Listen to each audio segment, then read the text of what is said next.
Hi guys, so today's video is going to be a non-spoiler book review for Hall of Smoke by H.M. Long. Before jumping into the synopsis, my thoughts, all those sorts of things, I was able to get an arc for this, and so then I read that leading up to its release. I finished it on its release date, and as of right now, there's no information that I could find saying that this is the beginning to a series. So I do believe that this is a new fantasy standalone. If it's not a standalone, it could be one of those situations where the publisher is waiting to see how well it does, and then potentially the author could write more books, because I could see, based off of the way that the story ends, I could see the author opening up the world more and having more stories to tell within this world.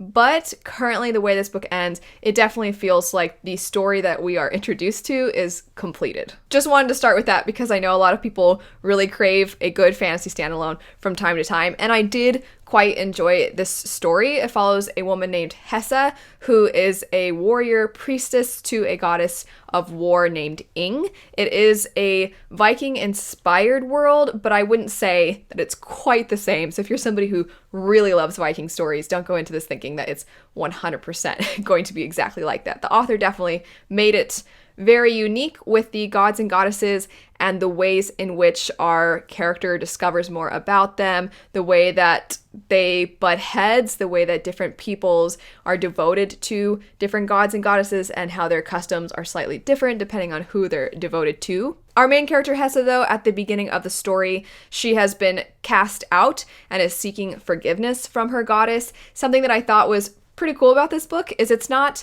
a gods and goddesses are distant from the characters. You don't actually know if they exist. It's more faith-based.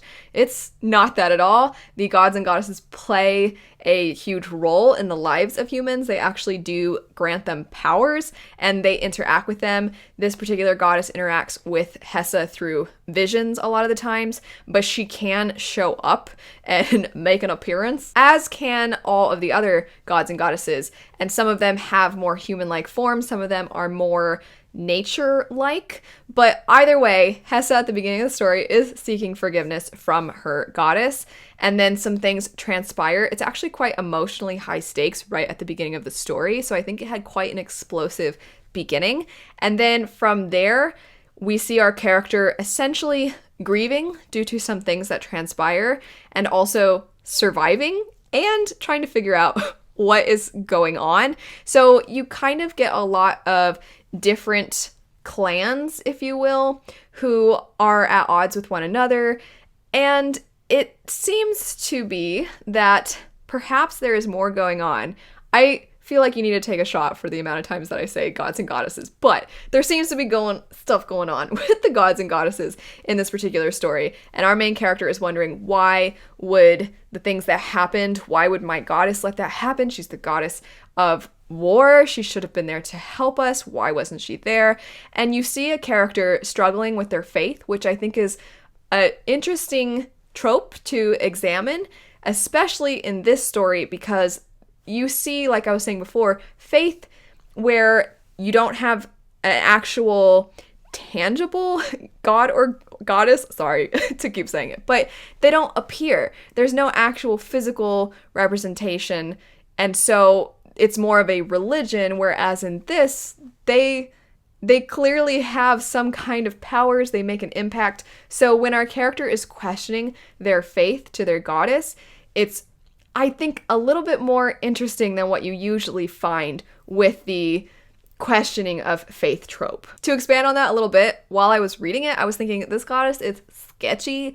I don't like what she's about. Why wasn't she there for your people? Like, I definitely had some, you should serve someone else. But what do you do if you are the main character, because your goddess gives you actual powers, and also their ability to rest in the afterlife is somewhat determined on if they are dedicated to a god or goddess. So if you turn your back on them, there's sort of this idea that there's no guarantee that you will get to have a restful afterlife. I thought that made the questioning of the faith so much more interesting. Sorry to kind of harp on that point, but I do think that that's one of the central themes of this book.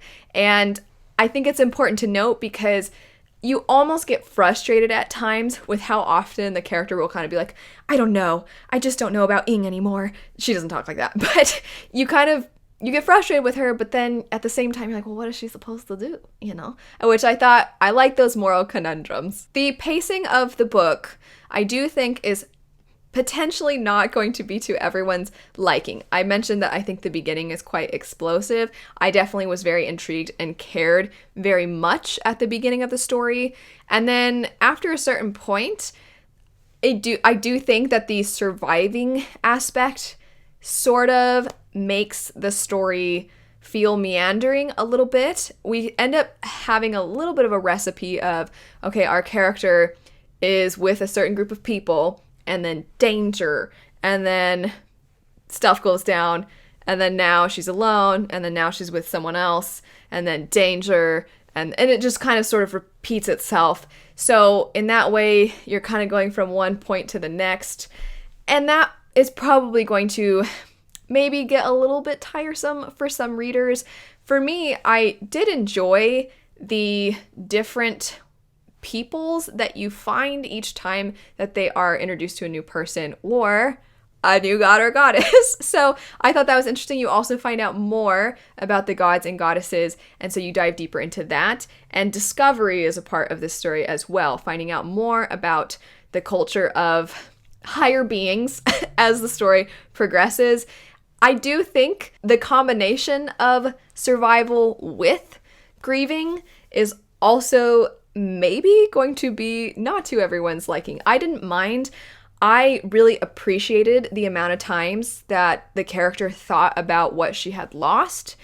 I really appreciated that, because something that frustrates me a little bit in stories is when a character loses a lot and then they're sad for a bit and then they never think about it again. And I appreciate that this character, because they do lose some things that are very important to them, when they think back on it, there will be certain things that will happen. And for example, they have this comb that there's some emotional value in that comb. And at some point, something happens to the comb. It's not really even a spoiler, it's a comb. But something happens and they're like, why am I so upset? This is just an object. But it's what the object represents. So I do feel like that gave the character a lot of life. However, there's not a ton of opportunity for that character to really be seen beyond that, because that survival element of the story means that they never really are interacting with other characters for an extremely long period of time. I think that's something that helps you get to know characters, is seeing them interact with other people, especially people that they know or that they are getting to know more and more as a story progresses. And here you'll find a couple characters here and there that they're getting to know as the story goes on, but it's not always consistent because of the whole recipe of danger, now other people, and then sometimes certain characters will come back and you're like, oh, look at who it is again. But I do think that even though the whole story is from this one point of view, it is first person, and so you get the character grieving, and that is kind of I don't want to say their personality. They're very devout, and they're also struggling, and they're going through it, but I wouldn't say they're a super charismatic, funny character. They're awesome, and I liked them. I liked how much they cared and wanted so badly to be there for other people and protect other people.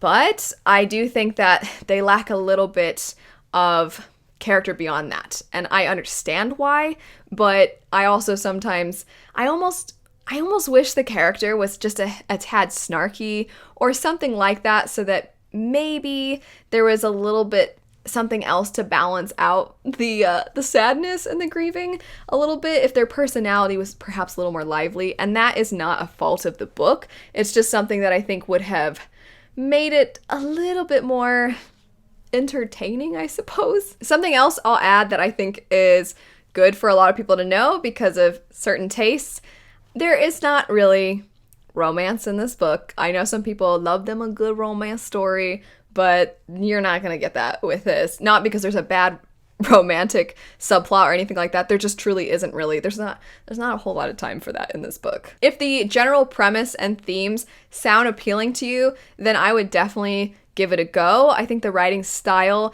is somewhat atmospheric. It is first person point of view, but I also think the author does a nice job of establishing the world and feeling like you are experiencing what the character is experiencing, despite the fact that it gets pretty bizarre because the feud between the higher powers is so different than anything that we can relate to or experience in our own lives.